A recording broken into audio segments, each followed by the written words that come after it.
Today is December 10th, 2016, which is celebrating 10 years since Roger D. Kornberg won the Nobel Prize for his studies of the process by which genetic information from DNA is copied to RNA and is known as the molecular basis of eukaryotic transcription. Before he became a Nobel Prize winner, he was born on April 24, 1947 in St. Louis, Missouri. He is the eldest of 3 sons.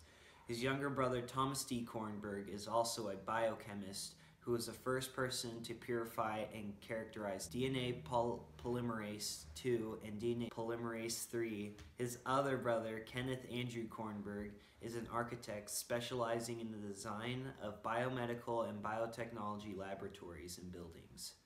His father is also a biochemist. His name is Arthur Kornberg. Arthur has also won the Nobel Peace Prize. It was for his discovery of the mechanisms in the biological synthesis of ribonucleic acid and deoxyribonucleic acid. This family is referred to as the deoxyribonucleic family because the Nobel has only been awarded to more than one family member 6 times, and there has been 882 Nobel Prizes awarded. You could say it's in the genes. Growing up, many say that his path to the Nobel Prize was played out for him since the beginning.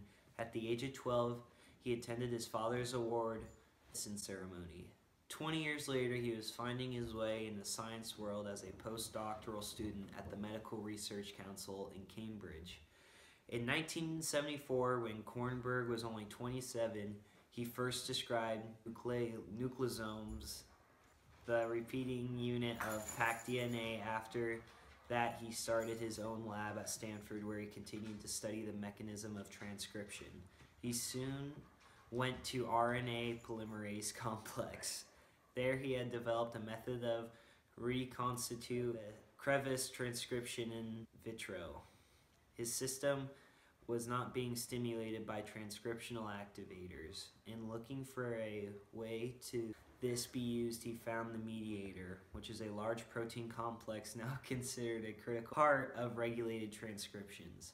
After all these findings on the transcriptions, it was still very unclear until Roger released his 2001 crystallography papers. In this paper, it contained a crystal structure of 10 RNA polymerase subunits.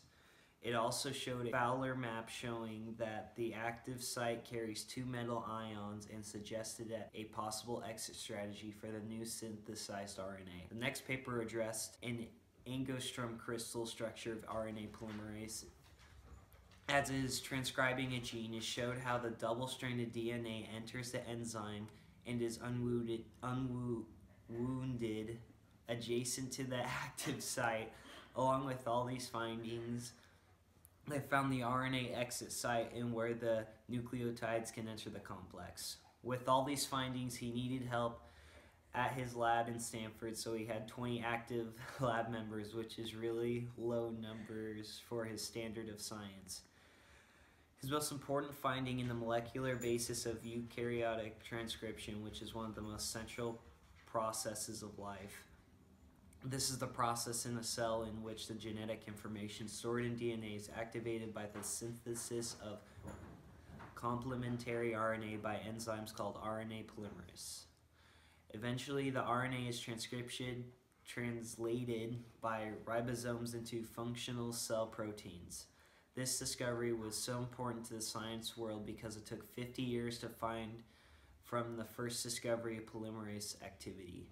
He stumbled on this discovery while working with bakers, last of trying to develop into a vitro yeast transcription system.